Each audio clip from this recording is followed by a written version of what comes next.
Welcome to the Tech Egg. Don't get scrambled. Enjoy the video.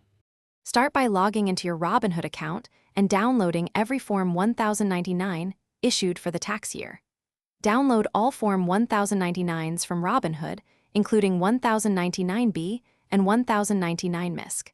Export CSV reports of trades and dividends so you can cross-check totals against the forms. Check your total proceeds and cost basis for each trade, including wash sale adjustments. Note specific amounts such as total proceeds, gains or losses, and dividend totals in dollars. Gather your bank account routing and account numbers for transfers and refunds before you begin filing. When preparing your return, categorize each trade by holding period to calculate short-term versus long-term status. Report short-term and long-term gains separately on Schedule D and Form 8949. For each sale, list the proceeds, cost basis, wash sale adjustments, and resulting gain or loss in dollars and cents.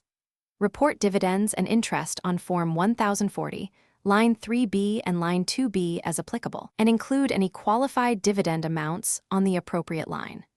Use cost basis adjustments from 1099B to calculate capital gains accurately and avoid underreporting. Choose electronic filing to speed processing and reduce mistakes. Many tax programs import Robinhood 1099 data directly. File electronically using tax software that imports Robinhood 1099s to avoid manual entry errors.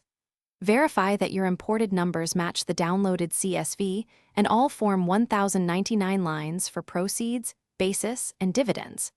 If you owe tax, pay via EFTPS, direct debit, or credit card, and consider estimated payments to cover self-employment or withholding gaps.